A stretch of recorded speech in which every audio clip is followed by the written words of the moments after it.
A Él hoy en este lugar. La manera de ser como gratos a Dios es cuando estamos unidos en un mismo espíritu. Y que esta unión en un mismo espíritu sea querer conocer cuál es su palabra y podernos apoderar de ella. Eso es lo que Él quiere, que la palabra, su voluntad, todo lo que escriben a través de la revelación los apóstoles, se nos vuelva a nosotros algo práctico en el corazón, no simplemente un conocimiento. Y si estamos todos unidos con esa intención, de aquí van a salir muchas perlas y van a traducirse verdaderamente en acciones. Y vamos a ver que la palabra de Dios verdaderamente es una espada de doble filo, porque rompe, corta, quita engaños, falsedades, muchas veces esquemas mentales que nosotros tenemos, y por eso es muy importante. Así que vamos a abrirle el corazón a Dios en este momento y a invitarlo, que Él esté acá, buscarlo allí donde tú estás de corazón, que Él nos acompañe en este lugar. Padre, gracias por cada persona, gracias por tu presencia, gracias porque podemos disfrutar de tu presencia, porque somos un grupo, un equipo, una iglesia que ha disfrutado de tu presencia manifiesta, Señor, aquí en este lugar, manifestada a través de todos nosotros, incluso hasta sensiblemente hemos podido experimentarte. Gracias, gracias Padre nuestro, este es tu lugar, somos de tu propiedad y aquí estamos reunidos para que por tu palabra seamos limpiados y conforme a tu voluntad logremos encontrar ese propósito, disfrutar de ese propósito y de aquellas promesas, bendiciones y gracia a la cual hemos sido llamados a disfrutar como hijos tuyos. Padre, este es tu lugar. Que no se diga aquí cosa alguna que no esté de acuerdo a tu voluntad o a tu palabra. Y llévanos, Padre, a que el conocimiento se haga práctico en el corazón y que se exprese en nosotros, Señor, a través de nuestras manos como obras, obras dignas, obras puras, porque tu palabra ha hecho el trabajo, Señor. Ha entrado, ha escarbado en lo profundo y ha sacado toda aquella maleza y podamos expresar la verdad que estamos llamados a hacer, Señor. En el nombre de Jesucristo de Nazaret, nuestro Señor. Amén. Amén.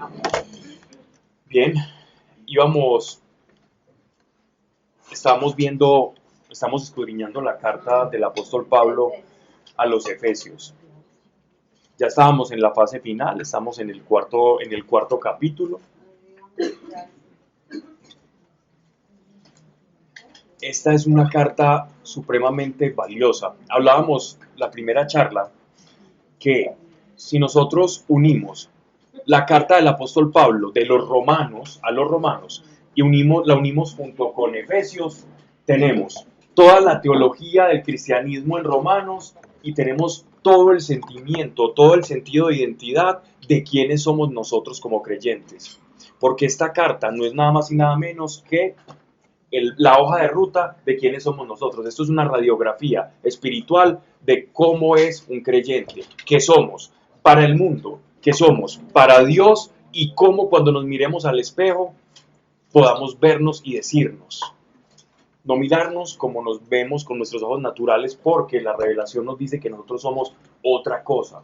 Y en la medida en que tú te veas como lo que Dios dice que tú eres, de esa forma tú vas a comenzar a manifestar esa nueva identidad que a través de Cristo y por medio del bautismo recibimos. Y es esta identidad de la que nos tenemos que apropiar, muy acorde como para enlazar con el último retiro que tuvimos hace 15 días, que hablábamos de la iglesia, haciendo mucho uso de esta carta a los Efesios, y es la identidad lo que esta carta nos va a dar. Entonces, se puede leer en paralelo la carta a los romanos y la carta a los Efesios. Ya hemos hablado mucho, pues extensivamente de esta carta, estábamos hablando de los dones, pero los dones como personas, es decir, cada parte del cuerpo de Cristo es un don en sí mismo.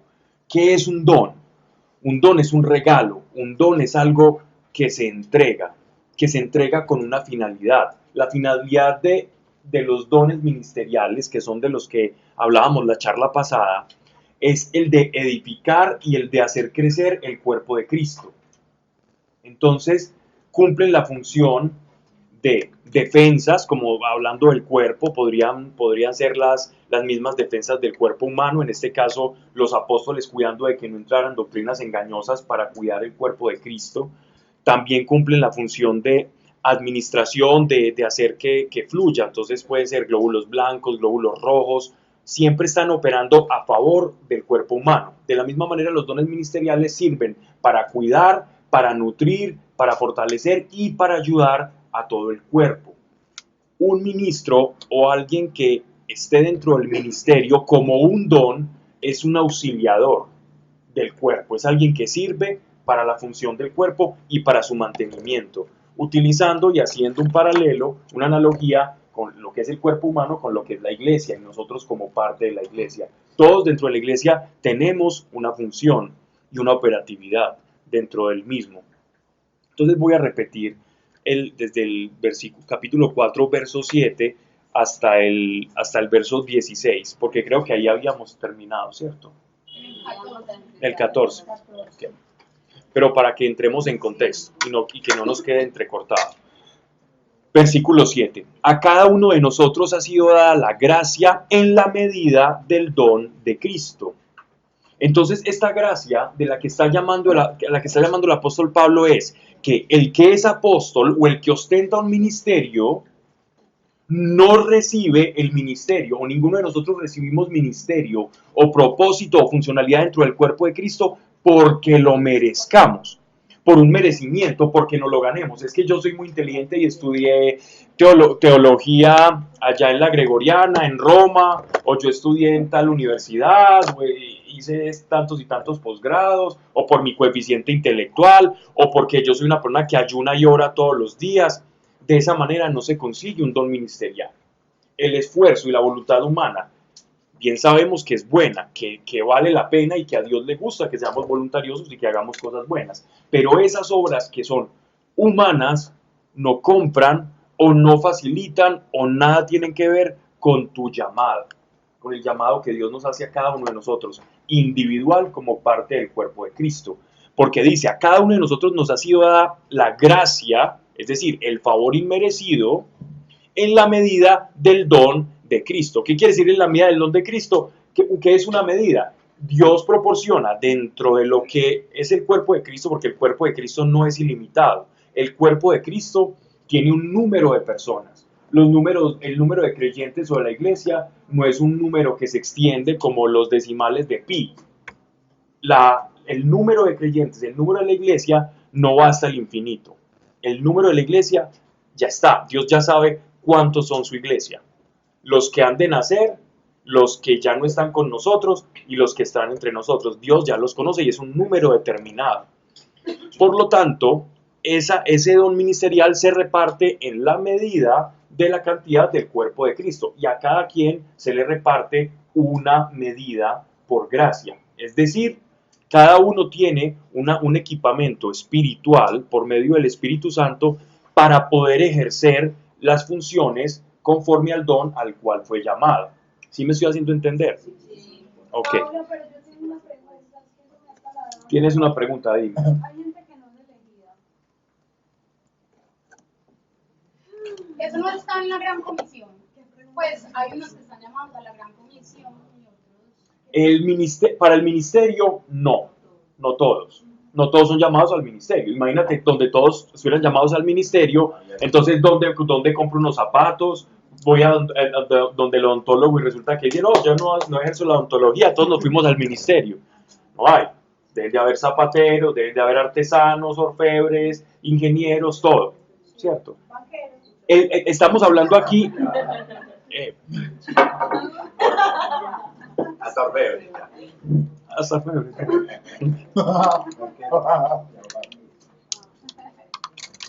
Yo creo que en el alma de Jerusalén hay algunas profesiones que van. No, me quedo callado porque el postre estaba muy bueno.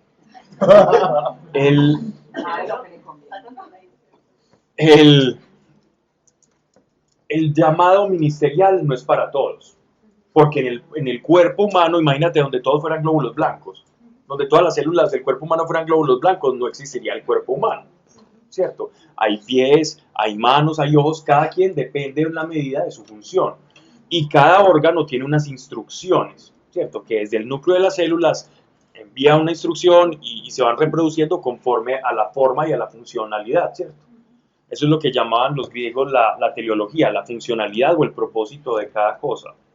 Y eso es lo que opera también en la iglesia como un cuerpo. Entonces, ¿todos son llamados? Sí, todos son llamados a Cristo, pero la elección, hay una participación de la voluntad del hombre en decidir aceptar ese llamamiento o no, pero es una decisión, digámoslo así, como pasiva. Es decir, el hombre no participa en la salvación, el hombre simplemente la acepta o no la acepta. El hombre abre la puerta o la cierra, pero la salvación es ofrecida a todos, pero no todos la van a recibir. Y ya lo hemos visto, hay muchas personas que no reciben la gracia.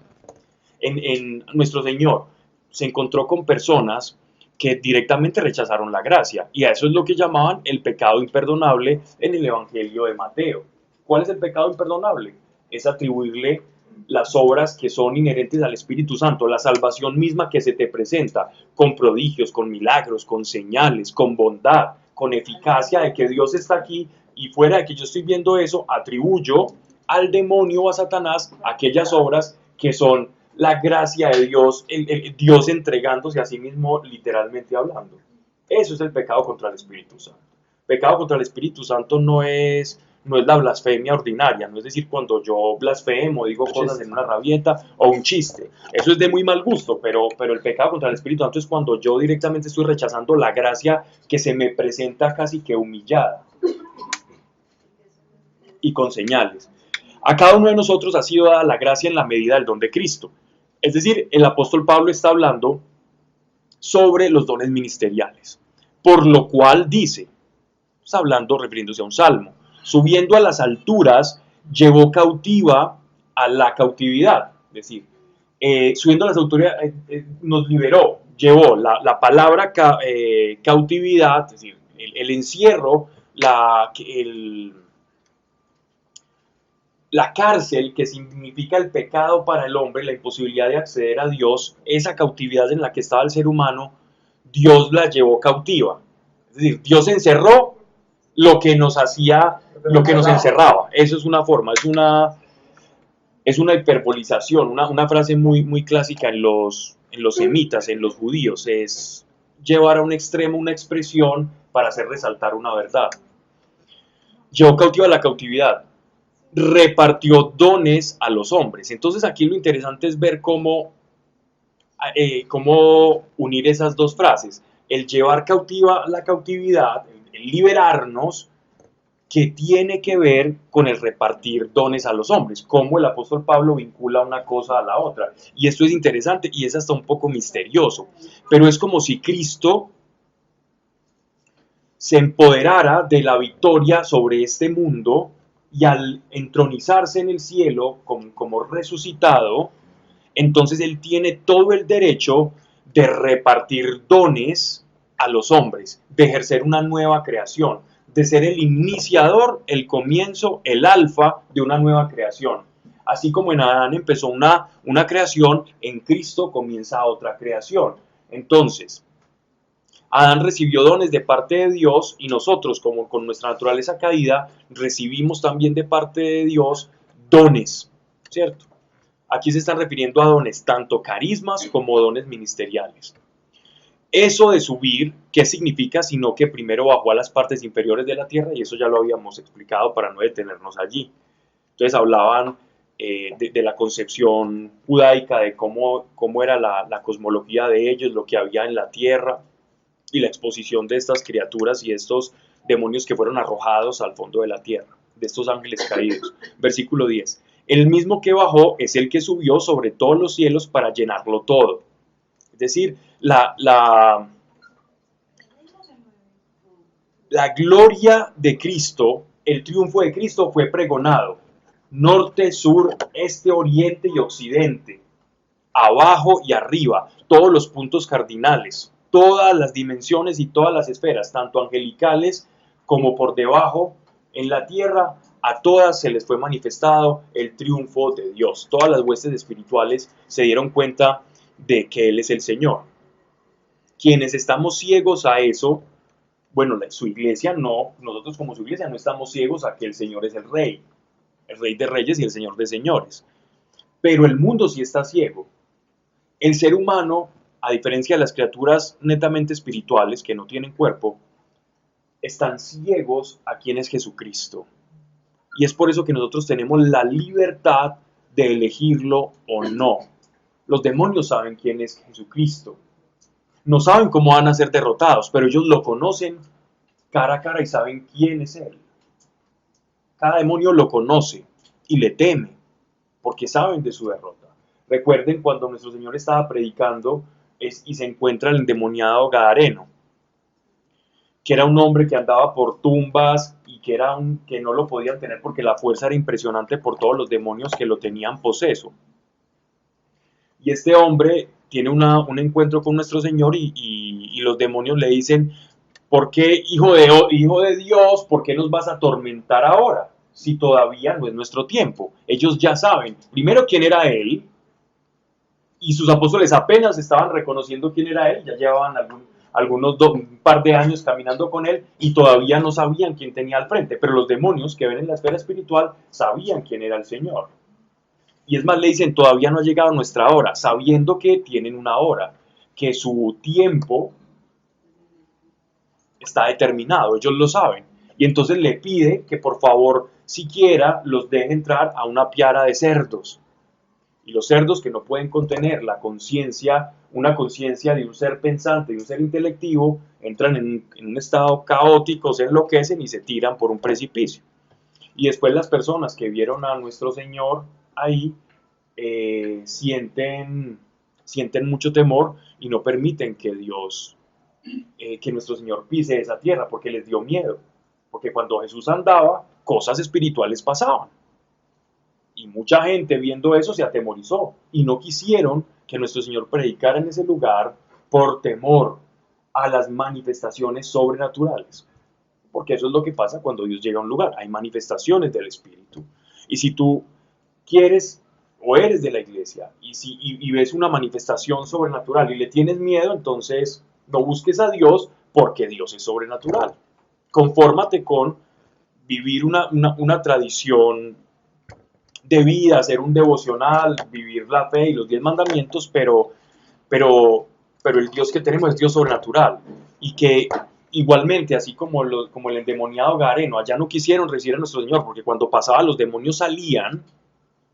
Todavía esas cosas pasan. Hay gente que ve alguna manifestación sobrenatural y corre y dice: no, esto ya no me gusta. Pero entonces, ¿a qué Dios estás buscando? A un Dios que no hace cosas sobrenaturales. Entonces, ¿qué clase de Dios estamos buscando? Un Dios natural. Entonces, búscate un buen libro. Busca los libros de Lao Tse o los libros de filosofía. Un libro de filosofía espiritual bien bonito, que te hable bien lindo. Tú eres bueno, tú eres digno. Un libro de Confucio, de filosofía moral oriental. Son muy bonitos. Y lo sobrenatural no tiene nada que ver, y vas a vivir muy rico, sin que pase nada. Pero el Dios que tenemos ha hecho cosas y las hará. Abrió el mar rojo, cuando pasaban los demonios salían, se metían a los cerdos, la gente se asustaba y así va a seguir pasando. Uno iba y se tiraba al fuego y se revolcaba, y esas cosas pasan. Pasaron, pasarán y pasan. Si estamos caminando con el Dios vivo, ¿no? Bien. Me perdí. Ok. Él mismo bajó es el que subió sobre todos los cielos para llenarlo todo. Y él constituyó a los unos apóstoles, a los otros profetas, glóbulos blancos, glóbulos rojos, a estos evangelistas, a aquellos pastores y doctores. Ya explicamos esos 5 dones ministeriales, en qué consiste cada uno. Y es muy interesante porque son como muchas veces los ven o los asocian como los dedos de la mano. Entonces dicen: el apóstol es como el dedo gordo que puede tocar a todos, que tiene algo de todos, ¿cierto? Y él constituyó a los unos apóstoles para la habilitación de los santos, es decir, para la formación de los santos en orden a la obra del ministerio, para la edificación del cuerpo de Cristo. hasta que lleguemos todos a la unidad de la fe y del conocimiento del Hijo de Dios. Entonces son simplemente preparadores y formadores para aquellos que llegan al cuerpo de Cristo y que no son ministerio en sí, no tienen un ministerio en sí itinerante, sino que son como coayudadores de la iglesia para fortalecerla y para edificarla. Y por eso Dios les da un equipamiento espiritual para que puedan cumplir esa función.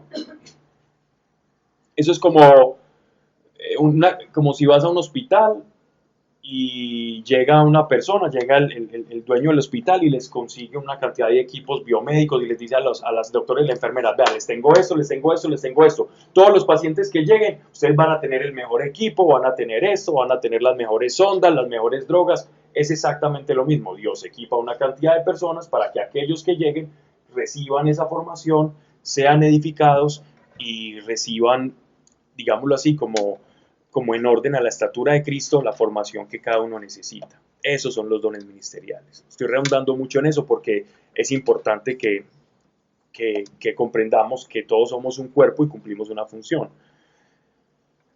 Esto de hasta que lleguemos todos a la unidad de la fe y del conocimiento del Hijo de Dios, es porque no solo basta con ser salvos, sino que en la medida en que nosotros conozcamos quién es Cristo, quién es Jesús, y cómo vive dentro de nosotros, y nosotros vivimos en Él, en ese misterio, por medio del bautizo, que vamos conociendo y va dejando de ser un misterio y se va transformando en una vivencia personal, en esa medida ya nuestra fe no va a ser una creencia, sino que va a ser un estilo de vida. Ya ni siquiera es fe, ya es un estilo de vida, ya eres parte de eso. Ya no es que tú digas, es que yo soy hijo de Dios, es que yo soy hijo de Dios y me estés repitiendo eso. No, ya caminas como un hijo de Dios sin repetírtelo. Yo todos los días no me estoy repitiendo, yo soy hombre, vivo en Colombia, Medellín y hago esto. Las cosas ya las doy por sentada. Ya doy por sentado, ya lo doy por hecho. Dios quiere que nosotros demos por hecho elementos de la fe, como por ejemplo que nosotros somos sus hijos. Si caminamos sin tenernos que repetir todo el tiempo que somos hijos de Dios y caminamos con esa identidad, o con otra cara enfrentaremos los días y las adversidades, si verdaderamente caminamos así, creyéndolo y viviéndolo. 2. Entonces, nuestra fe va a ser la misma y de esa manera nos unificamos en la fe. Cuando nuestra fe se vuelve nuestro modus vivendi, nuestra experiencia diaria, de esa manera la iglesia está caminando en unión en la fe. Unión en la fe no significa repetir y creer las mismas cosas. Significa que todos estemos viviendo la misma fe que es Cristo en nosotros operando y que caminemos con la identidad de hijos de Dios, con esa identidad que está expresa aquí en la carta a los Efesios. Hasta que lleguemos todos a la unidad de la fe y del conocimiento del Hijo de Dios, a la madurez del varón perfecto. Como iglesia, este pasaje nos está hablando como iglesia, no como personas individuales. A la medida de la estatura de la plenitud de Cristo, para que ya no seamos niños que fluctúan y se dejan llevar de todo viento de doctrina a capricho de los engaños de los hombres y de las astutas maquinaciones del error. ¿Saben? En la iglesia primitiva entraron dos grandes problemas, dos grandes virus. Digamos que la iglesia, vamos a seguir utilizando las palabras que la analogía del apóstol Pablo. La iglesia es un cuerpo precioso con una cabeza hermosa. El cuerpo a veces no le obedece a la cabeza, pero la idea es que le obedezca, ¿cierto? Es un cuerpo que lamentablemente tiene como un síndrome de despersonalización, o no sabe quién es, o una crisis de identidad terrible. Como cuerpo, el primer virus al que se enfrentó la iglesia primitiva fue el judaísmo, los judaizantes. ¿Quiénes eran los judaizantes? El primer virus que tuvo que enfrentar la iglesia. Fueron edificados y ya tenían todo un sistema de defensas formado por todos aquellos apóstoles, profetas, pastores y maestros, ¿cierto? Pastores eran las personas, no como el pastor actual, no, el pastor era la persona dueña de una casa donde se reunía la iglesia y era el que se encargaba de cuidar y velar por esa congregación mientras los apóstoles iban a otros lados, y también tenían maestros que eventualmente enseñaban Y el pastor también cumplía una función de enseñanza y de cuidado y también administrativa dentro de la iglesia. Era como un operativo, ¿no? Y a veces también predicaba. Entonces, ya estaban instruidos, ya tenían alimentos, ya tenían defensas, ya tenían cómo combatir, ¿no? Esos glóbulos blancos ya estaban funcionando. Y llegaban los judaizantes, mezclando el judaísmo, cosas que se parecen al cuerpo, pero que no son del cuerpo, a meter agentes extraños, cosas exógenas a la iglesia. Y empezaron diciendo, no, venga, es que la gracia sí, la gracia llega hasta un punto, señores. ¿En qué consiste la gracia? En que ustedes eran gentiles y ya hacen parte del pueblo de Abraham. Pero ojo, que para ser parte del pueblo de Abraham no solo basta con el bautismo. Ustedes tienen que circuncidarse. Y ustedes mujeres tienen que hacer esto y esto y esto. Y ustedes mujeres no pueden estar en la iglesia. No, ni que se les ocurra. Ustedes no pueden hacer este tipo de cosas. Ustedes tienen que guardar el Shabbat. Ustedes tienen que cumplir todas las fiestas de novilunios y todas las festividades judías. Y entonces, algunos muy bien intencionados, pero no fortalecidos en la fe, no viviendo la experiencia y la identidad que ya debían tener, entonces cuando llegaban esos patógenos, esos agentes externos, empezaban a dudar y decían, wow, sí, qué bonito, qué tipo, cómo habla de bien, este rabí es muy, se conoce la Biblia de principio a fin. Yo soy un griego, yo ni siquiera sé hebreo, no sé arameo, y me explica todo el significado de cada palabra. No, yo le creo. Y comenzaron a infiltrarse esos falsos maestros dentro de la iglesia y a pervertir y a inyectar ese virus. Y el virus, para poder entrar, tiene que parecerse en alguna forma a algo que el cuerpo acepte. Los virus, si tienen una forma ya excesivamente desconocida, inmediatamente van a ser atacados, ¿cierto? Pero hay muchos virus que se camuflan. Y esos son los virus más efectivos, se camuflan y entonces pasan de largo, las defensas del cuerpo no se activan, y eso pasó con los judaizantes porque se parecían al cristianismo, se parecían a la iglesia.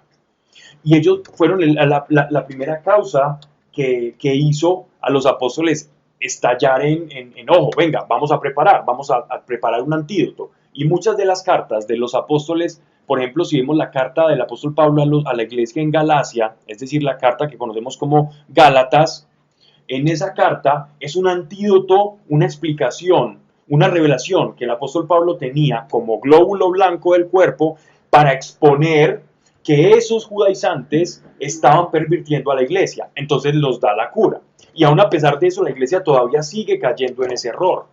Llega una persona que dice ser del pueblo elegido, que habla hebreo, que conoce mucho y que es medio simpatizante de la iglesia, y nos da 3 vueltas en conocimiento de Torah. Entonces, wow, sí, eso es así. Y personas que han sido tocados incluso por la gracia de Dios, que han disfrutado de las mieles del Espíritu Santo, terminan encarcelando el espíritu, poniéndole unos grilletes, unos barrotes, encadenándolo en un cadalso, y el espíritu queda constreñido, y otra vez, lo que ganamos por la gracia, terminamos nuevamente en la esclavitud de la ley, y eso sigue pasando.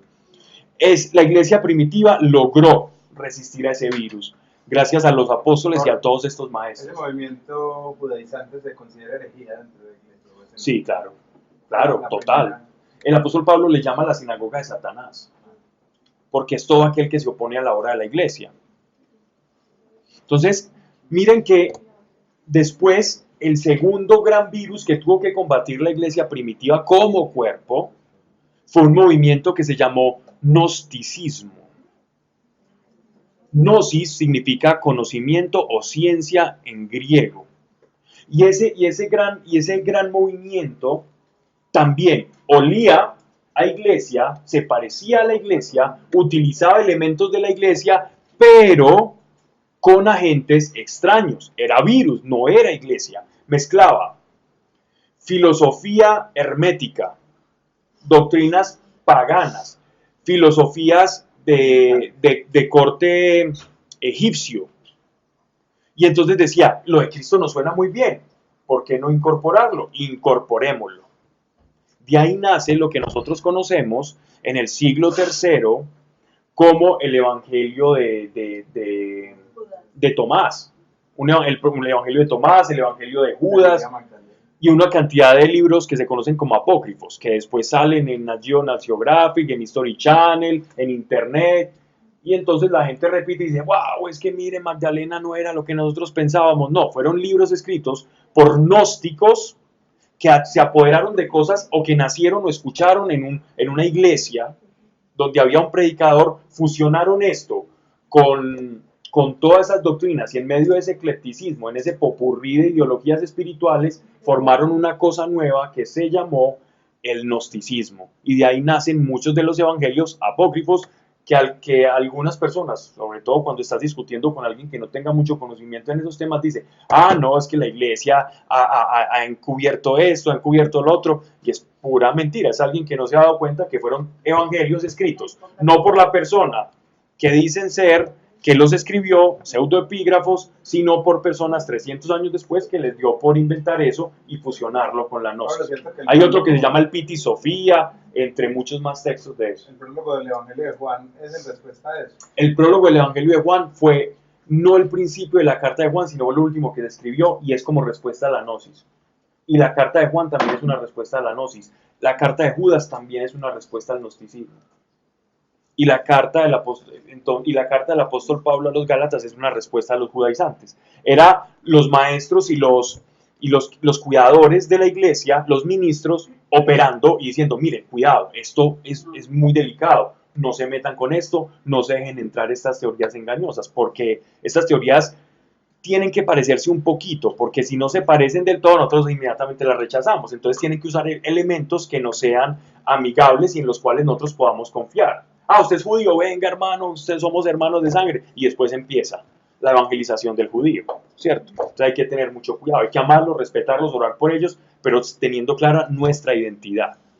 Y si mi fe no está basada sobre la experiencia de Cristo resucitado en mí, entonces yo voy a hacer una veleta a merced de una cantidad de doctrinas o de errores. Por eso es lo que se está diciendo, que creciendo y fortalecidos en la fe. Fortalecer en la fe no es que yo diga, es que yo creo esto y no me muevo, es que yo creo esto y no me muevo. No es mentalizarse, no es adoctrinarse. Ojo, muchas veces confundimos la fe con adoctrinamiento.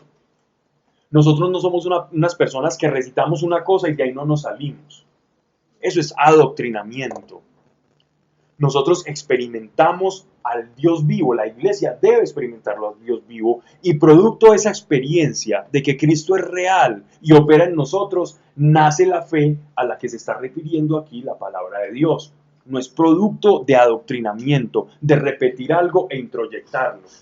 Es que yo me voy a mover de esto porque eso es lo que dice acá. No, es porque yo lo experimento. Esa es la fe viva, esa es la fe de la iglesia, esa es la fe que Dios quiere que nosotros vivamos y experimentemos.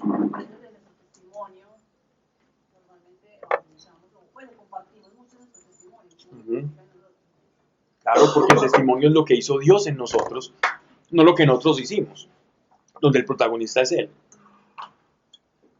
En última instancia somos testigos de lo que Él hace, por eso se llama testimonio. Yo soy un testigo de lo que Dios hizo en mí. Yo doy testimonio de lo que Él hizo en mí. Y de hecho lo triste es que uno es testimonio el testimonio generalmente es, mire, yo era esto muy malo y Dios hizo esto muy bueno.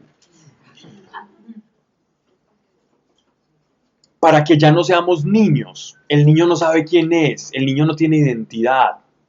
El niño no se está refiriendo a alguien que no tenga conocimiento, se está refiriendo a la identidad. Usted a un niño le puede decir, yo soy un carro, y él dice, bam, bam, y sale, bueno, eso es una moto, y sale como una moto. Usted al niño le puede decir cualquier cosa y él se la cree. Usted regálele un disfraz de Superman y él se lo va a creer. Él todavía no sabe quién es, todavía su identidad no la tiene formada.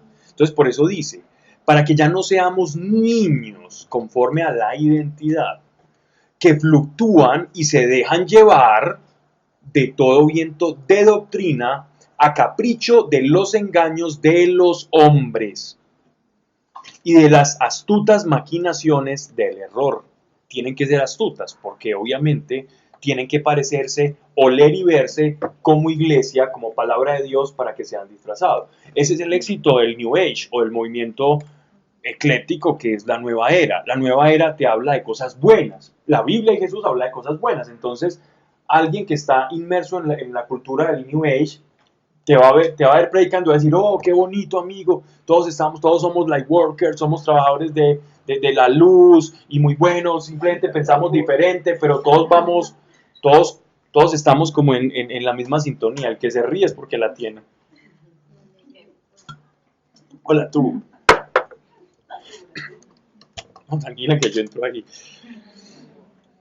Y todos estamos y sintoniza y pega bien y suena bien, por eso es que vende.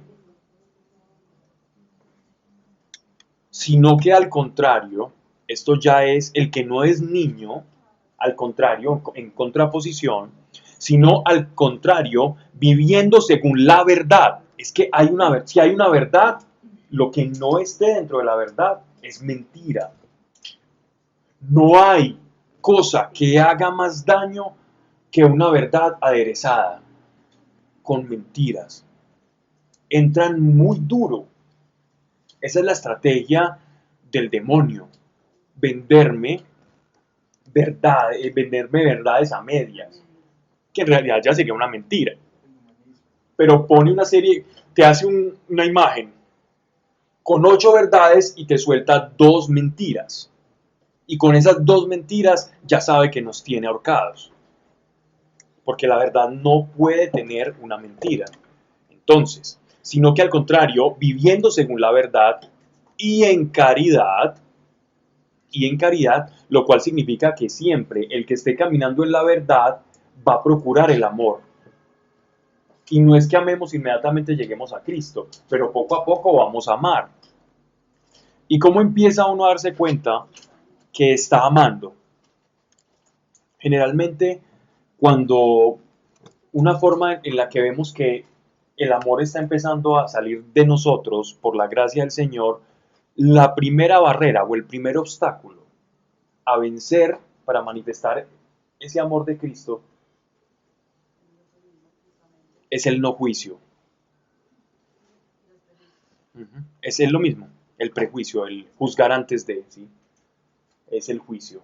Porque todo juicio implica que hay un prejuicio del tema del que estamos hablando. Es eliminar el prejuicio. Es la primera. Sobre todo hacia el otro, ¿cierto? Ya no juzga, uno prioriza. Exactamente. Ya uno no puede, uno sabe que no puede. Algo te lo impide. Puede que la primera vez sintas la barrera, no lo voy a hacer, y lo hagas y la lengua te lleve. La segunda vez también. Pero hay algo en tu interior que te está diciendo, que te hace sentir incómodo con esto. Y te hace, no voy a juzgar, voy a esperar. Yo no tengo el panorama completo. Yo no soy juez. Yo no soy juez ni de mi propia causa, ni de nadie. Y yo no puedo ser juez porque mi juicio, siendo una persona tan imperfecta, va a ser un juicio imperfecto. Por lo tanto, que mi juicio va a ser mentira. Y yo no quiero vivir en la mentira. La primera capa para vencer, que necesita el amor, es el juicio. Y eso y empieza a caer. Ahí les dejo la tarea para la segunda.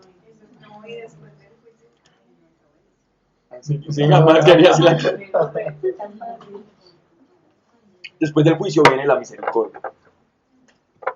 Y después viene otra, pero esas sí las dejo. La misericordia. Cuando lo que le pasa al otro, me pasa a mí también. Eso es misericordia. La miseria del otro es mi miseria.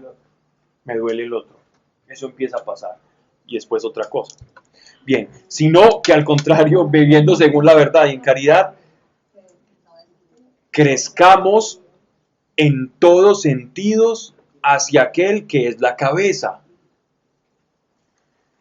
La función de todo esto es que nosotros nos alineemos a Cristo.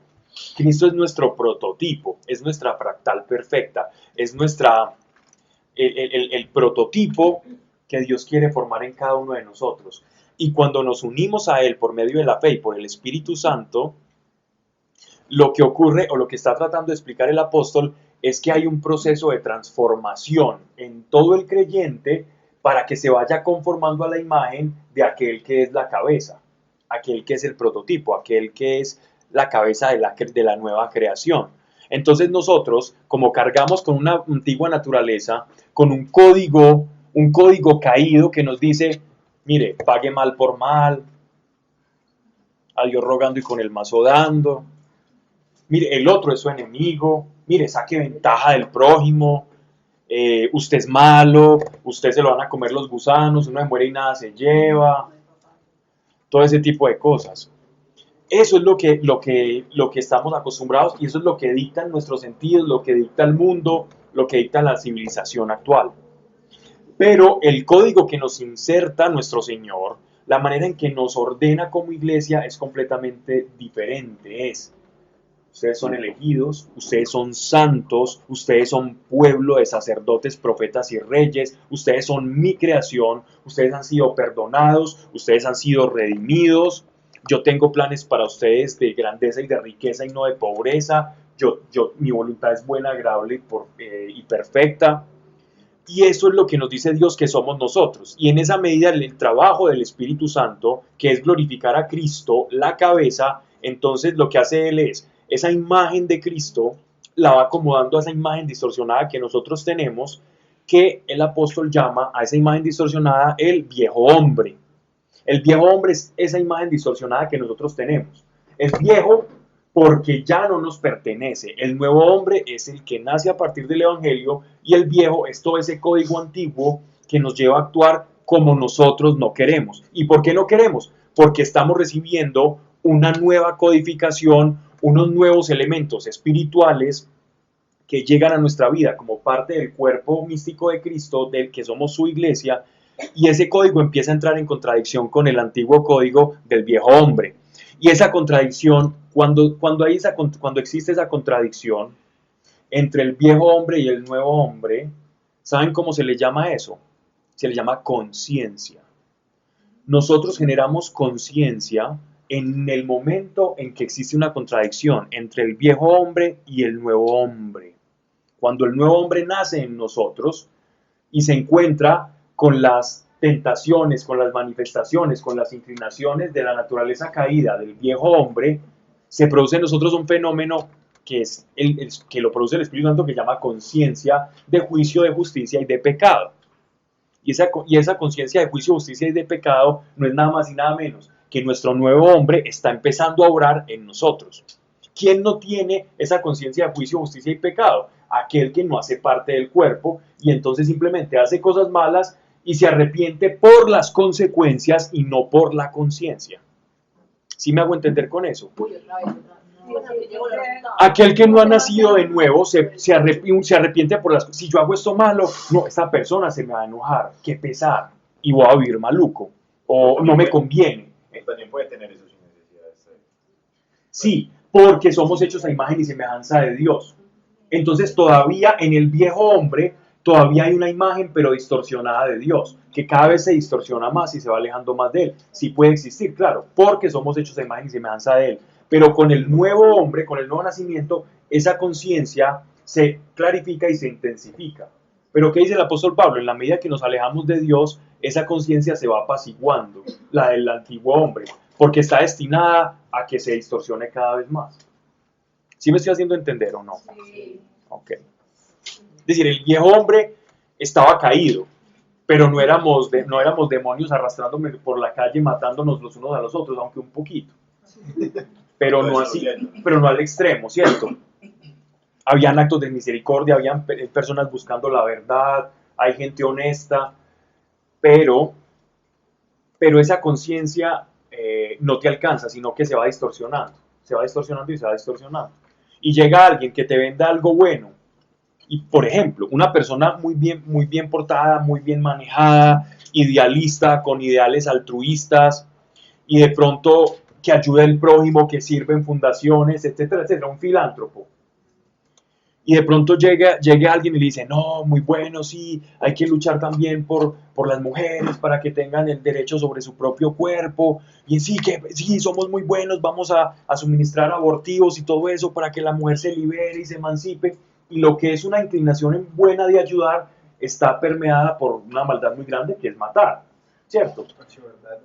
Exactamente, entonces una verdad por una metida con una mentira y termina haciendo un daño terrible. Entonces por eso esa conciencia no es la que nos sirve, la que nos sirve es la que nos pone el Espíritu Santo. Esa es la verdadera conciencia que nos dice esto es bueno o esto es malo. Porque nuestra vieja naturaleza no sabe distinguir qué es lo bueno y qué es lo malo. Lo intuye por la funcionalidad social. Hombre, si yo mato a mi mamá, si yo le pego, pues me va a quedar sin mamá y yo no peleo con la cuchara. Otro pensará, si yo hago esto, no, entonces no me conviene. O son buenos por convención social, porque es mejor estar bien en sociedad, como un contrato social, el libro aquel, ¿cierto? Entonces, pero no en función de una bondad nata que nazca del espíritu, como una esencia espiritual, sino como un convencionalismo simplemente social para que todo funcione y opere bien. Correcto. Respira.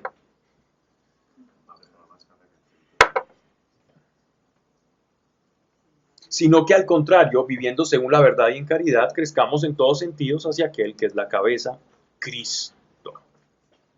Miren que utiliza aquí la palabra Cristo y no nuestro Señor, la palabra Cristo. ¿Recuerdan que la diferencia entre Cristo y Jesucristo y Jesús? Cristo es la misión. Jesucristo es el nombre, es el nombre. Cristo es su trabajo, es su oficio, el oficio de Cristo. Entonces por eso dice, aquel que es la cabeza, que es Cristo, porque como iglesia, la función de Cristo es ser la cabeza. Por eso utiliza la palabra Cristo. Jesucristo. Cristo significa Mesías. Cristo es la misma palabra que Mesías. Lo que pasa es que una es latín, que es Christos, y la otra es Mesías, que es hebreo, que significa el ungido. Ese es el trabajo de nuestro Señor, esa es su función dentro del cuerpo. Jesucristo es su nombre, ¿no? Que es Salvador, pero Cristo es el trabajo de Él, ¿no? Es ser Cristo, ser el Mesías. De quien todo el cuerpo, trabado y unido por todos los ligamentos de su ministración, según la actividad correspondiente a cada miembro, todos no somos iguales dentro de la iglesia, iguales en funcionalidad, no en valor. Nosotros somos diferentes. Nosotros no, eso de que todos nos parezcamos y seamos igualitos es lo más terrible que se le ha vendido al ser humano. Hombres y mujeres son iguales, no somos iguales. Vaya, discuta con un amigo y arreglan ese problemita en 2 contados, pero vaya, discuta con una mujer y verá que no somos iguales. No somos iguales. Entre 3 o 4 contados. Y por lo general terminas perdiendo o admitiendo tu error para que todo quede bien. O más bien cediendo. O cediendo. Eso en mi casa no pasa. No, ¿No? no pasa eso. Yo de una lo vi la razón. Por eso no pasa, no alcanza a pasar. Sabio, Luigi. Sabio. Pero va a empezar a pasar. Un amigo me decía que dejó de pelear con la esposa cuando aprendió 3 verbos, 3 palabras mejor. Sí, mi amor, tienes razón. Y ya se acabaron las pleitos y las discusiones en esa casa y me decía, Pablo, eso es maravilloso, es como magia. Y me decía, y poco a poco me tocó ir incorporando una 4ª. Perdón. Pero fue funcional, fue operativo. Entonces miren esto. Según la actividad correspondiente a cada miembro, nos han intentado hacer iguales. Miren, eso es el peor daño que se le ha hecho al ser. No somos iguales en nada. Tenemos dones y talentos diferentes. Y esa es la riqueza del ser humano. La multiversidad, que somos diferentes. Que en la iglesia uno puede aconsejar. Que en la iglesia, si le contase el sueño a uno por una operación sobrenatural, Dios le puede revelar el significado de ese sueño. Y a otro no. Que otro puede enseñar. Que a otro le guste profundizar en las cosas, que a otro le guste profundizar en los sentimientos de otra persona y en cómo se siente y en virtud de eso cómo ayudarle. que otro se puede parar sin un micrófono y hablarle a 500, que otro se para en grupos pequeños y que genera una empatía y un apoyo impresionante y terminan siendo voladores todos aquellos que se sentaron con esa persona. Esa es la riqueza de la iglesia, que todos somos diferentes, unidos en esa diversidad. Eso es lo bonito y eso es lo que Dios quiere resaltar en cada uno de nosotros, que nosotros encontremos el ser genuino.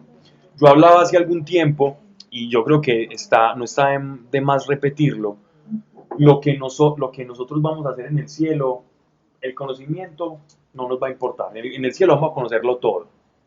El coeficiente intelectual en el cielo no sirve para absolutamente nada porque lo vas a conocer todo.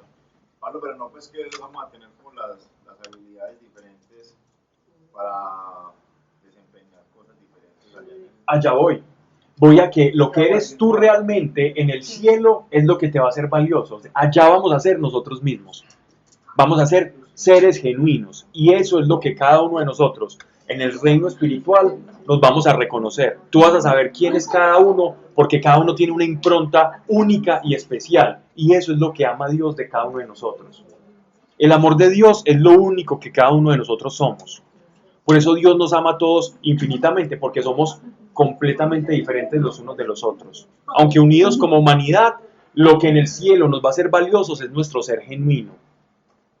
Allá tú no vas a fingir ser otra cosa, no vas a tú eres lo que eres, y cuando te reconozcas con el otro en el cielo, eso es lo que te va a hacer valioso y el amor va a ser incondicional. Creo que me fui más allá del texto, pero vale. Volviendo aquí a la tierra, sino que al contrario, viendo según la verdad y en caridad, crezcamos en todos sentidos hacia el que es la cabeza Cristo, de quien todo el cuerpo trabaja unido por todos los ligamentos de su ministración, según la actividad correspondiente de cada miembro, diferentes actividades, va obrando su propio crecimiento en orden a su edificación en la caridad. El termostato del crecimiento espiritual es el amor. Quiero saber cómo estoy yo en la iglesia. No miremos ni los dones del Espíritu. No miremos el conocimiento. No miremos cómo habla de un tema. No nos dejemos llevar por esas fachadas. No miremos cómo predica. Eso no da a entender el crecimiento de una persona en el Espíritu. El termostato, el termómetro. Así como cuando tú miras la fiebre del niño, quieres saber cómo estás en orden a la edificación en la caridad, en el amor o en el cuerpo de Cristo. Ponte el termostato y mira cuánto estás amando. Y no hay amor sin el otro, ojo. Pero a todos. A todos, claro, y en especial al enemigo. Ayer me tocó probarme en eso. Bien, sigamos. Iba mal, pero terminó bien. O sea que ahí vamos. Con más razón. Es que es muy fácil amar a la iglesia, es difícil amar al que no es iglesia. Y ahí está el premio. ¿Qué crees tú? Ahí está. Pero para que uno amara a Dios. ¿Cómo? Para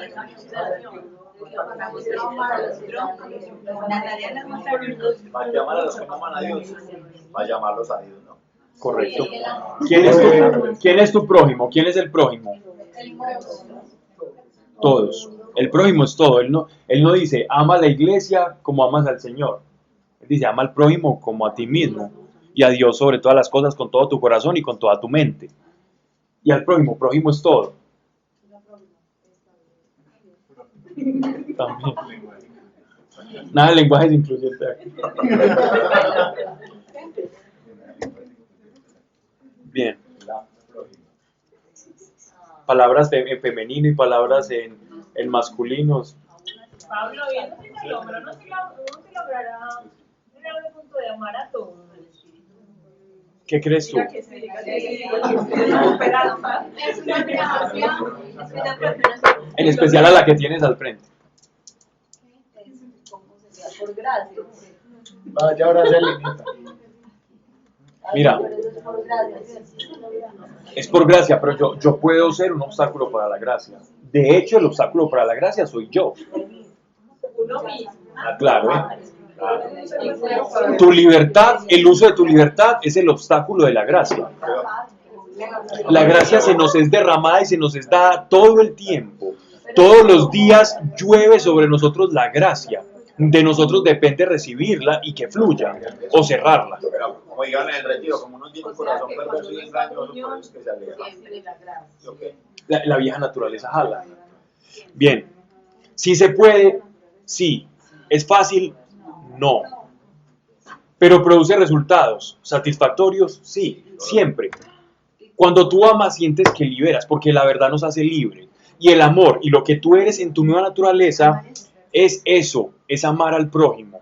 Sea el prójimo es tu enemigo también. Pero uno como, es que a mí, perdón, uno como hace, por ejemplo, Queriendo.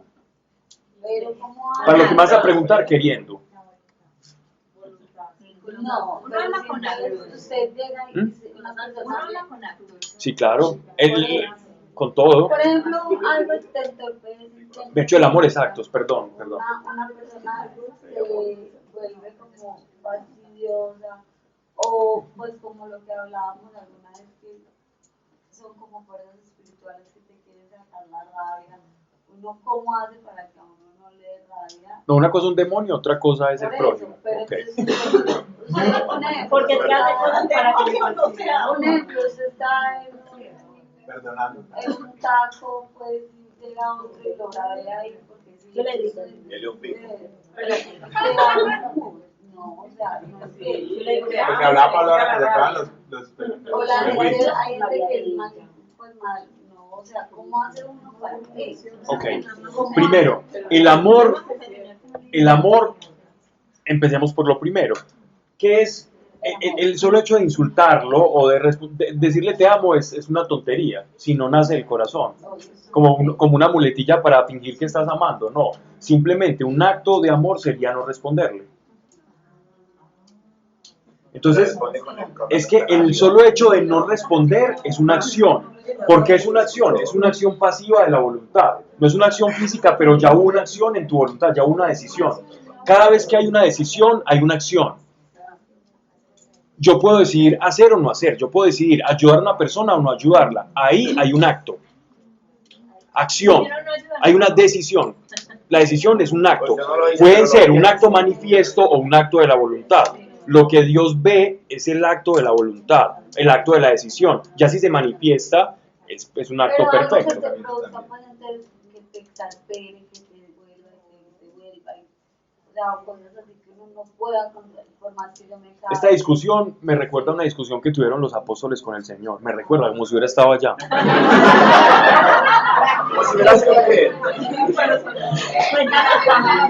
Miren, vamos a dar charlas de Biblia inmersiva con Sebastián los jueves, para que sepan que uno se siente ahí metido, ¿no?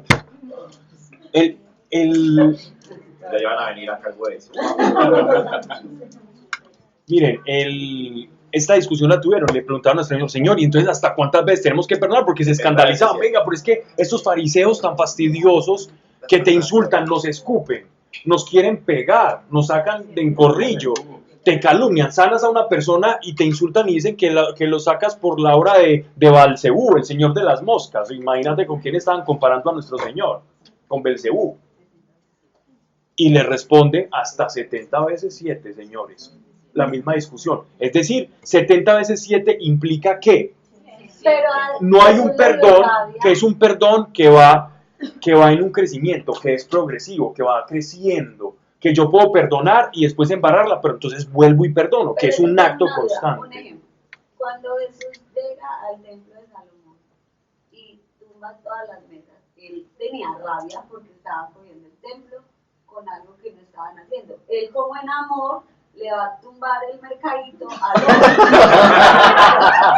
O sea, si uno hace sea el perfecto, ¿cómo va a poder uno decir, O yo no entiendo el cómo ama, o sea, obviamente Dios es más grande, está haciendo... Camilo, primero. El ejemplo es bueno, pero vamos a entender algo. No hagas muy rosa el amor porque te va a estorbar mucho. Sí, No, por no eso lo hagas me novelesco. encanta. El amor no es Barney, no es cariñosito. El amor no es eso. Miren esto. La corrección. Claro. Dios al que ama lo corrige. Al que ama lo corrige. Cuando un niño llega, te pega, estás cargando a tu niño de 2 años y te pega una bofetada porque no le quisiste entregar un dulce que le iba a hacer daño porque el niño está enfermo. Ay, tan lindo hijo, yo te perdono, te va a pegar 3 veces más duro. Pero por amor lo corriges, ¿cierto? Entonces no implica un acto de... El amor no se manifiesta con besos, caricias, es una parte del amor. El amor es una sustancia, una condición interna muy diferente. Pero voy a responderte eso para que no quede en el aire algo que vimos ahí con por qué nuestro Señor. Hay un pasaje en las Escrituras que dice, el celo por tu casa me consume. Esa palabra celo se puede traducir en ira. El celo de Dios es la ira de Dios. Ojo. Entonces, ¿qué pasa? ¿Quién es Jesucristo? Dios en la tierra. ¿Cierto? Pues Dios actual. Acérquense, porque el reino de los dioses, arrepiéntanse porque el reino de los cielos está cerca. El reino de los cielos, el que de verdad tenía que ocupar y pisar el templo de Jerusalén, el templo de Salomón, que es el templo de nuestro Señor. ¿Quién era el único digno de pisar ese templo? Él. Aquellos vendedores no eran mercadito, eran personas que estaban vendiendo animales impuros, es decir, estaban vendiendo la paloma tuerta, el animal manchado, que no eran dignos para los sacrificios. ¿Qué pasa cuando la santidad se mezcla con la perversión y el pecado? Se repelen. Eso fue lo que pasó con nuestro Señor. Eso fue lo que pasó. Es una manifestación de su gracia. Es una manifestación de su gracia y de su gloria. Lo mismo que pasaba cuando el sacerdote entraba impuro. Antes fue más condescendiente de nuestro Señor. Antes no cayó ahí. Sí. Y quién sabe qué pasaría. Muchos ahí se pudieron haber convertido y arrepentido y cambiado su forma de pensar. Dieron, wow, este Señor, este Jesús que hace milagros y dice todo esto, nos está condenando. Entonces seguro fueron a pedir perdón o a buscar a decir a los apóstoles, vea, ¿qué hacemos? Nosotros estamos arrepentidos. Y hasta muchos de ellos terminaron siendo la primera iglesia, la iglesia primitiva, con dones del Espíritu Santo, llenos del Espíritu Santo y después predicando. Pero no, hasta allá no nos llega la historia, pero podemos atar cabos. No. Ya se ve. Pues el amor puede ir solamente en un sentido. Pues yo puedo amar, pero el otro no me ama. El amor siempre busca un sentido. Debe ir solo en un sentido. Primera de Corintios 13. El amor no espera nada. El amor se da. El amor no necesita reciprocidad. De hecho, si busca reciprocidad, ya no es amor, ya es interés. El amor del mundo es interés. Amor, mira, yo hago la comida, pero tú lavas los platos. No, eso no aplica. Y eso no aplica a que le diga. Está grabado. Laura, 2 charlitas Está más y un grabado. problema conyugal aquí. Yo grabado y escrito, ya me volví. Qué peligro, Cona. Yo cocino en tu lado. Como come poquito. La nombraste ya.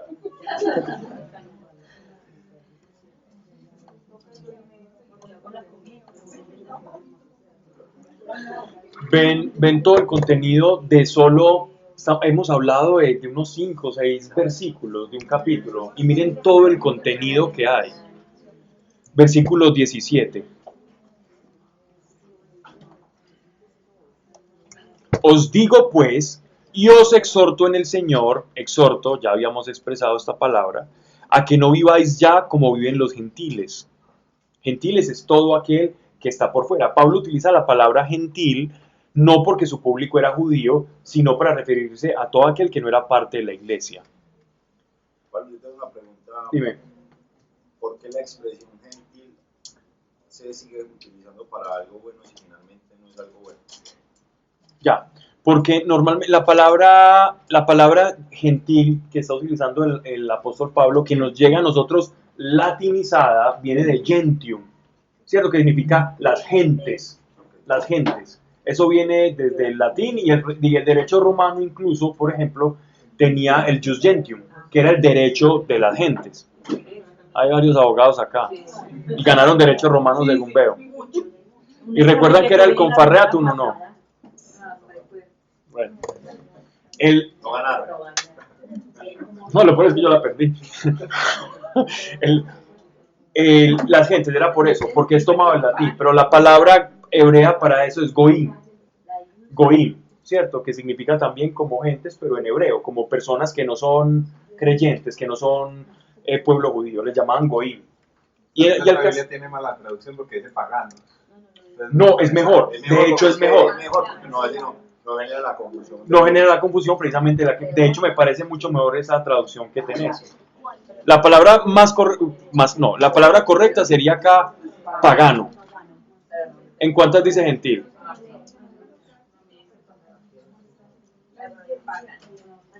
Pagano para no generar esa confusión, ¿cierto? Porque gentil se utiliza como del judío hacia el... Ajá. No, pero está bien, ya teniendo la explicación, cada vez que la leamos, pues va a estar bien.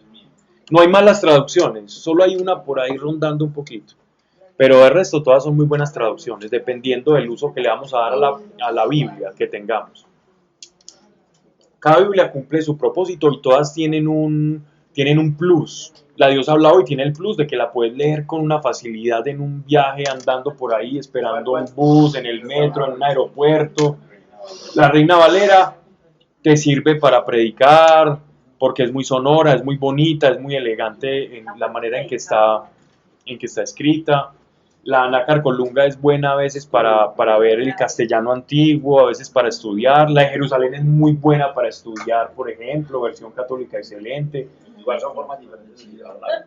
Sí, claro. Y más que todo es para el uso, Luigi, como para qué la quiero usar. Si la quiero leer de corrido para estudiar, hay versiones que se me dan más fáciles en el estudio y hay otras que para leer de corrido me van a ser muy útiles. Biblias malas no hay, dependiendo de para qué la necesite. A corregir. Pero es que esa ya no se considera Biblia, eso es una aberración. No, eso no. En la vanidad de sus... Porque ya está cambiada, es decir, le quitan el prólogo de Juan, inyectan palabras que no están en las traducciones para que se adapten a sus concepciones teológicas, y eso es terrible. En la vanidad de sus pensamientos, entonces, os digo pues y os exhorto en el Señor a que viváis ya no como viven los gentiles, en la vanidad de sus pensamientos. Los pensamientos del viejo hombre. El viejo hombre tiene unos esquemas de pensamiento conformes al mundo. Y esos esquemas de pensamiento pueden parecer buenos, pero no provienen de la fuente. Y todo lo que no provenga nazca del Espíritu, no es la verdad y no es bueno. Por más que parezca, por más que huela, no es bueno si no viene del Espíritu. Lo que nace de la carne, carne es, y lo que nace del Espíritu, espíritu es. Espiritual es aquel que es guiado por el Espíritu, carnal es todo aquel que es guiado por la carne. ¿Qué me está guiando a mí? Eso determinará si soy espiritual o carnal.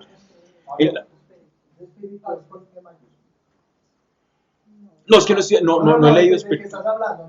No que esté en la Biblia, sino de que estás hablando. El espiritual. Que no viene de... Con E mayúscula. Con E mayúscula. En la vanidad de sus pensamientos, versículo 18. Oscurecida su razón.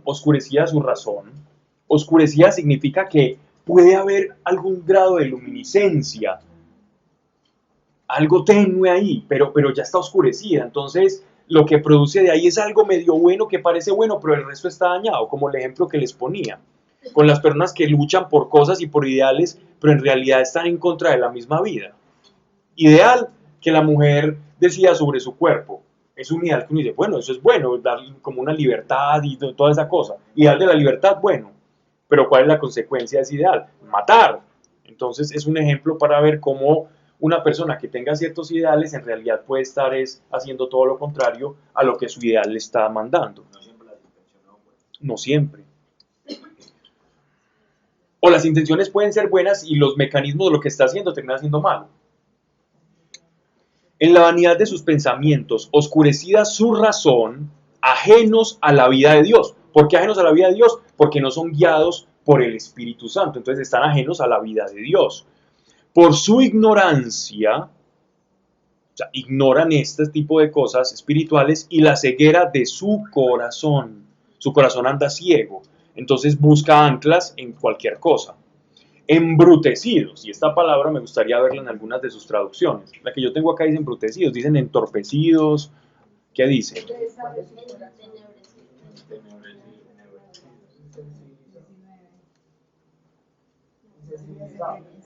El 19 dice insensibilizados. Muy buena, muy buena. ¿Cuál dice la tuya? Cauterizado de conciencia. ¿Sí? Está bien. Se entregaron, miren pues. Entonces, ¿qué pasa? Primero empieza, miren el orden de esto. Esto no está escrito aquí por casualidad. Esto es pura revelación. ¿Dónde comienza a gestarse o a manifestarse el pecado? En la razón. Empieza en la mente. La mente, cuando concibes el pecado, se aleja de Dios. Y después hace nido en el corazón. Entonces, primero empieza en la mente, después baja o desciende al corazón. Cuando ya mi mente se dañó, cuando ya lo concebí, cuando ya idealicé el pecado, cuando ya lo pensé, cuando ya lo medité, cuando yo me abría la posibilidad del pecado, porque siempre hay un momento a priori antes de pecar en el que nosotros concebimos mentalmente la imagen del pecado. Nosotros no pecamos como autómatas que, uy, estoy viendo el momento presente perfecto y no me di cuenta y cuando miro hacia atrás pequé. No. Hay un momento de concepción del pecado que se gesta o se desarrolla en la mente, y en la mente la imaginación, la sevicia, la planeación, los métodos como los cuales yo voy a pecar, la ensoñación y todo esto. Todo pecado tiene antes de una ensoñación, una fantasía que se desarrolla en el pecado. Yo veo ese dinero y ya empiezo una maquinación, ¿cierto? Bien sea de cómo lo voy a conseguir o qué voy a hacer con eso. Y llámese eso, o podemos extrapolar eso a cualquier pecado. El pecado nace, se gesta en la mente. Y después, cuando ya lo tengo ahí, baja al corazón o echa raíz al corazón. Cuando llega al corazón, ya enferma el cuerpo. Para que se vuelva recurrente. Sí, hasta que se vuelve, ya empieza a echar raíces y siguen las raíces. Y la cosa de las raíces, cuando ustedes ven en sanidad del corazón, por decir una expresión que se utiliza mucho, raíces de amargura, no sé si la utilizan en sanidad del corazón. ¿Por qué se habla de raíz de amargura? Porque la raíz va saliendo y se va afirmando. Y entre un árbol, una planta tenga mayor raíz, es más difícil sacarla. Va echando raíces. Esos árboles que están así como arraigados, la palabra arraigarse significa echar raíz. Un pecado se arraiga como una telaraña, una araña aferrada. Si está fuerte el espíritu, ni el pecado llega a la mente. Esa es la pregunta, Sí. porque uno siempre... No, porque Llega, pero se disuelve y no baja al Pero corazón. antes de visualizar ese pecado, Con el pues, ejemplo de la moneda. Yéndonos bien, no baja la mente, pero aún sí baja la mente, y es disuelto en el mismo acto. Si tú te percatas por ese efecto de conciencia espiritual, te percatas en el mismo momento en que estás gestando la ensoñación, la fantasía con el pecado se disuelve, no es pecado, Pero entonces, ¿cierto? Es una tentación. Es tentación y lo otro es inspiración. ¿no? Pero entonces uno, porque dicen que nosotros pecamos de palabra por palabra. Porque todo es parte de un mismo Pero acto. entonces uno se lo mecaniza acá, pero se frena igual. Cami, lo que pasa es que una cosa es que el pensamiento tuyo llegue a otra mente, otra cosa es que en la mente lo aceptes. Cuando ya se da esa aceptación en la mente, Es cuando en el corazón ya está hecho. Les voy a poner un ejemplo de lo que está diciendo Sebastián, y es un ejemplo bíblico. Cuando nuestro Señor Jesús fue tentado en el desierto, la palabra tentado significa que Él fue tentado. No significa que, a mí no me hizo ni nada, yo soy Cristo, váyase tranquilo, eso ni me llegó. No, cuando Jesús lo tentaron, Él tenía hambre y Él quería comerse ese pan, porque si Él no se lo quisiera comer, Él no hubiese sido tentado, no era una tentación. A mí, Se visualizó, pero no lo hizo. no, él lo deseó comer. Pero la palabra de Dios, sobre eso. pero escrito está, no, y exactamente, y él tuvo eso. Lo mismo pasa, entonces en él no se configuró pecado. La tentación no es pecado, ojo. Es que la Simplemente estamos hablando de cómo comienza o cómo gesta el pecado, cómo se desarrolla, ¿cierto? Digamos que el estado embrionario del pecado o la etapa de gestación del pecado es la mente, ahí se gesta. La matriz del pecado es la mente.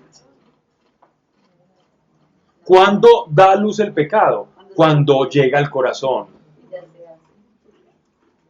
Esa es la economía del pecado. Entonces, tampoco nos vamos a escandalizar y vamos a caer en el pecado de la pulcritud, de creernos pues que no podemos ni pensar. No, eso sería muy raro. La revelación llega al corazón y luego a la mente. Puede llegar, a veces puede operar en la mente primero, a veces puede operar, porque de hecho con la renovación de la mente ocurre el mismo efecto, pero en sentido contrario. Cuando yo renuevo mi mente, en mi corazón se van a echar raíces de la palabra de Dios. Exacto. Y cuando el Evangelio echa raíces en mí, entonces ya esa savia, que es el Espíritu Santo, va a estar nutriendo mi corazón. ¿Y qué va a salir de mí? Lo que hay en el corazón. Lo que hay en el corazón del hombre es lo que el hombre es. Entonces, no hace impuro al hombre lo que entra, sino lo que sale, porque lo que sale es lo que yo soy y determina si estoy impuro o no estoy impuro.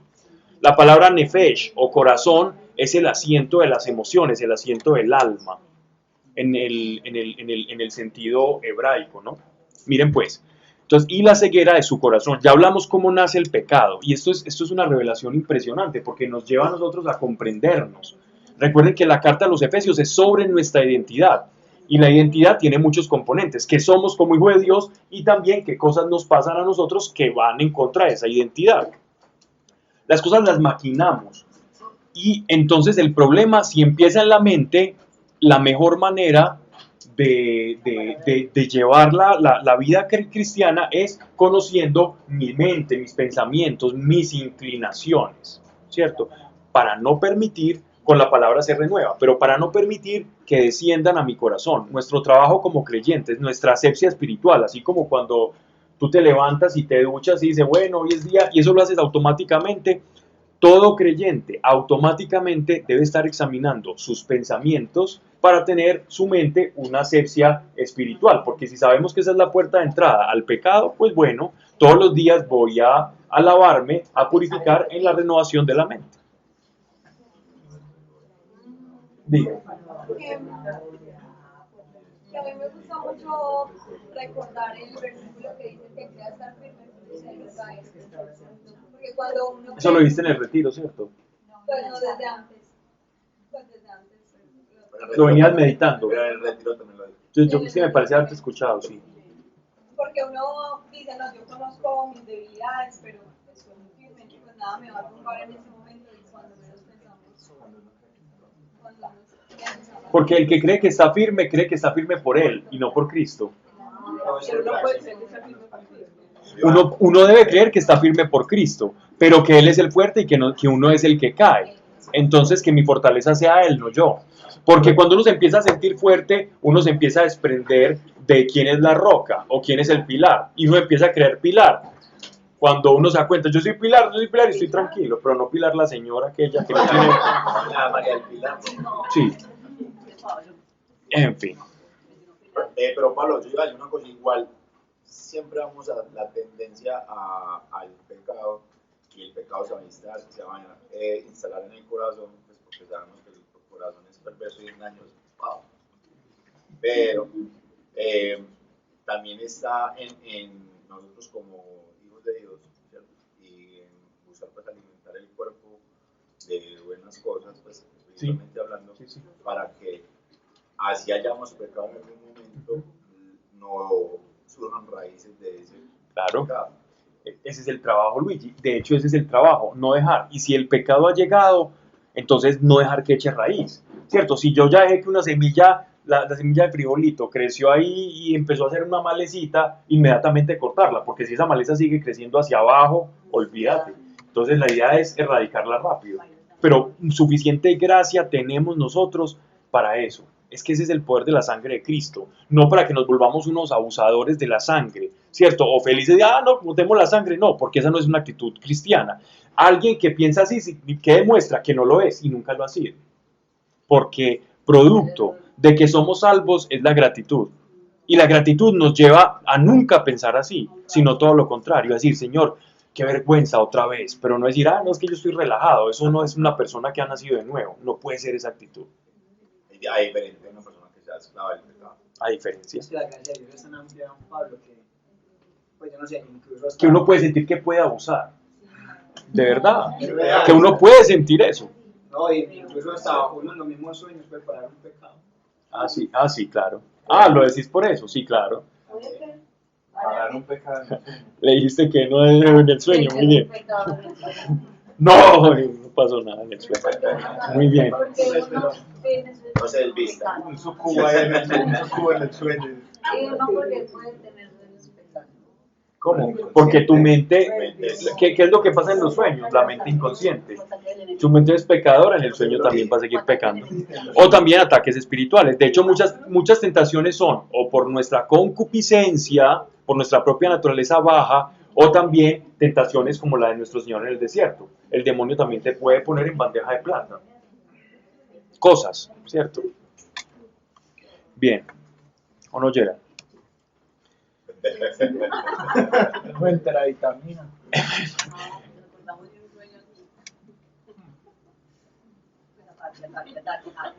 Embrutecidos se entregaron a la lascivia, embrutecidos, es decir, enceguecidos se entregaron a la lascivia. ¿Qué es que la palabra lascivia? ¿Qué texto les traduce a ustedes como lascivia? Estamos en el verso 20.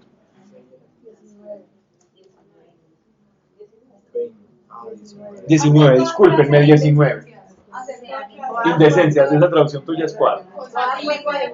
Lenguaje actual, indecencia. Cosas impuras. Cosas impuras, muy tranquila. Pero la lascivia no es uno querer como seducir y, pues sobre todo en las mujeres, caer como seducir, agradar, llamar la atención. De lado y lado. De lado y lado. Dicen lascivia, impureza. Así es como atiborrarse de pecado. Vamos a explicar esta palabra. Bien.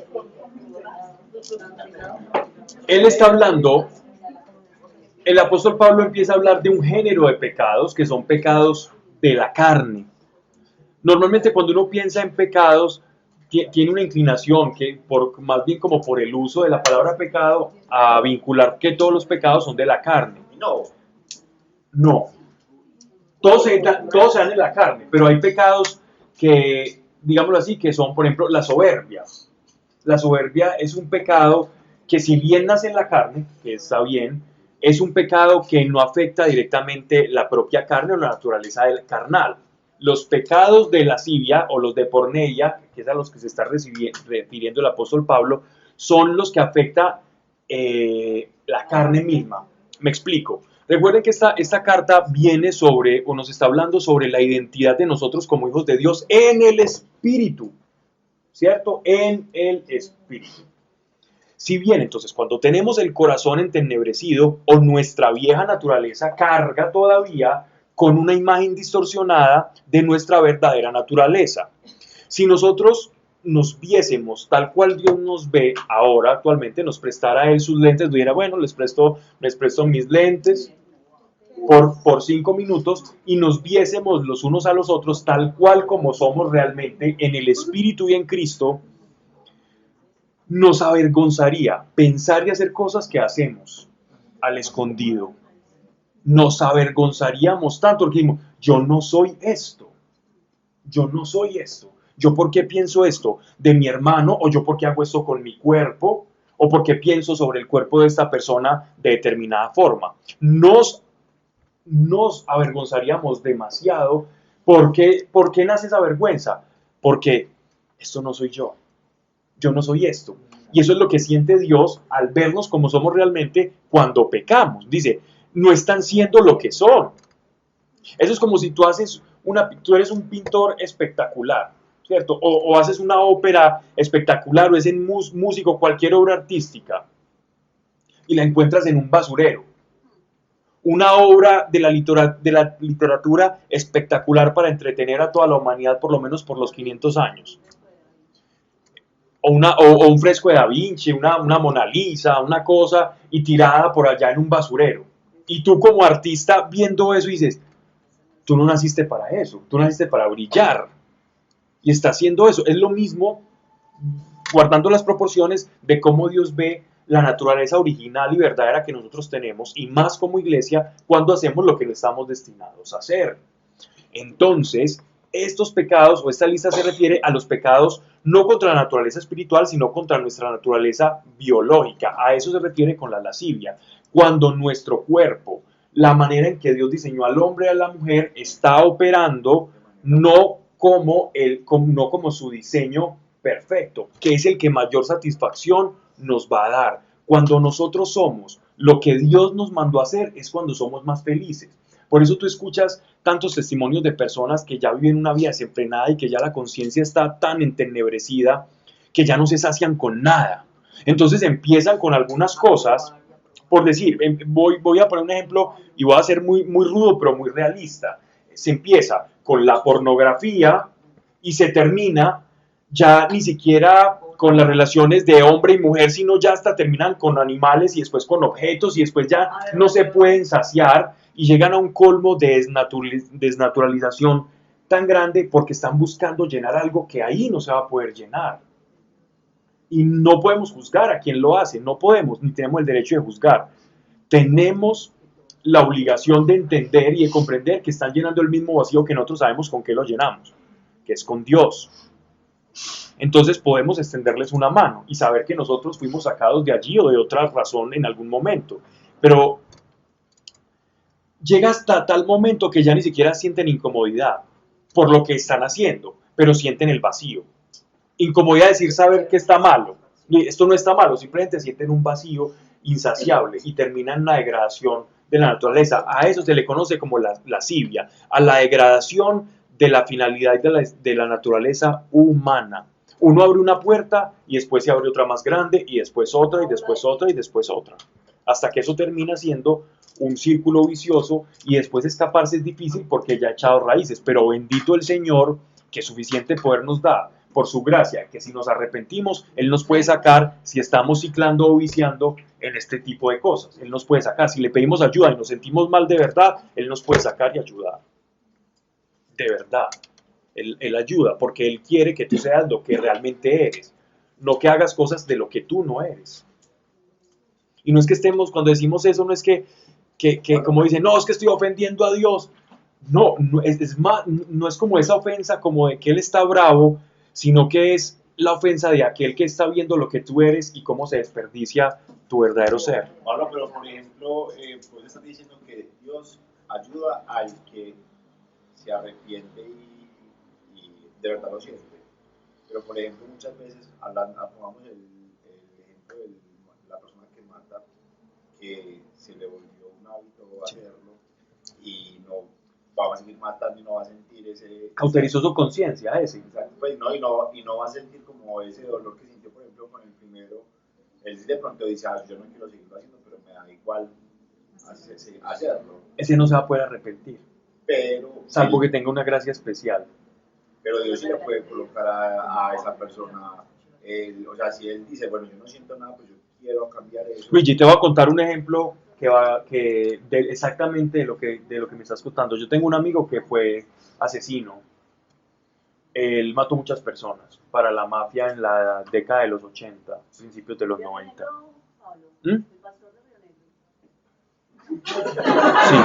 Sí, es él, estamos hablando del mismo. Martín, sí, es el mismo.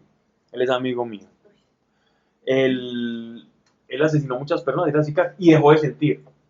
Primero sentía, y tengo otro con el que estaba hablando hace algunos minutos por teléfono, que también hizo eso, y lo entrenaron, vinieron a entrenarlo, y él me contó los entrenamientos que tenía para eso, y era terrible. Y él tuvo una liberación muy grande. Pero este hombre una vez iba a asesinar a un pelado y vio los ojos de la mamá. Y ahí fue donde él tuvo su arrepentimiento. Ni siquiera en matarlo, sino en la cara que hizo la mamá cuando le estaba pidiéndole que no matara a su hijo. Y él ahí tuvo un poquitico, una chispita de conciencia. Y esa chispita de conciencia le bastó, porque él no lo mató, a fin de cuentas, le bastó para buscar algo, saber que algo estaba mal en él y arrepentirse. Eso fue una gracia, una providencia de Dios. Lo mismo ocurrió a otro hombre que fue el líder paramilitar que también tuve la oportunidad de conocer y ahora está en la mesa de paz. Y él le ocurrió lo mismo y después de eso tuvo una liberación impresionante. Muchos demonios salieron de él. Él cuenta su experiencia. Cuando uno, por ejemplo, ve que están pecando, pues o sin querer, uno cómo maneja eso, ¿sí me entiendes? Cuando ves que están pecando, O ve un video sin culpa, o ve algo súper, una aberración maluca, que uno siente como algo tan pelle, uno cómo maneja eso en el espíritu. bueno, hay una cosa, si tienes control de televisión, afortunadamente eso se pasa rápido. O apaga el celular. Sí. 2, si son compañías, no tienes por qué tener esas compañías, ¿cierto? La luz y las tinieblas no tienen por qué darse la mano. Hay que orar por ellas, pero no estar ahí metido, ¿cierto? En el concierto. Pues digo concierto, es en el concierto para el y lo otro simplemente no, si pasó de paso, uno darse cuenta de que el mundo está así, y, oh Dios, gracias a Dios Señor por tu sangre y porque me has librado y me has sacado de eso, también saca a esas personas, porque van a ser más felices. No es por mojigatería, esto no es mojigatería, esto es de verdad buscar la plenitud y la felicidad no está en desnaturalizarnos, la felicidad está en naturalizarnos, en encontrar nuestra naturaleza. 9:30, avanzamos algunos versículos, pero todavía tenemos mucha tela que cortar. Pero fue súper productivo. Okay. Vamos entonces vamos a orar, vamos a entregarle este espacio a nuestro Señor. ¿Cómo se llama Laura Lacho? Cecilia Acevedo. Vamos a orar por las intenciones de una persona que le han descubierto un cárcel, pero que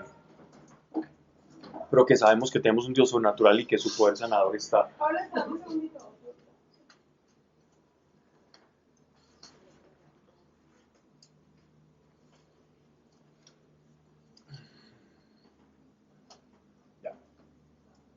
Padre nuestro, gracias.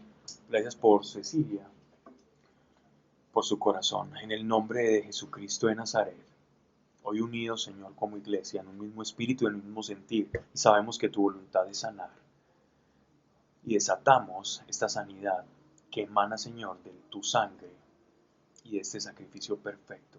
Y como un poder sanador, tocando, Señor, los pulmones, y maldecimos de raíz toda célula cancerígena que se quiera reproducir anómalamente, Señor, en su cuerpo, con una instrucción negativa, en el nombre de Yeshua de Nazaret. Y gracias por la sanidad, gracias por Cecilia. Sorpréndanos, Señor, y a su familia, Padre, gracias por tu poder, y sea desatado en el nombre de Jesucristo, y llévenos con bien hoy. Amén. Amén. Hoy nos rindió, ¿no? Sí.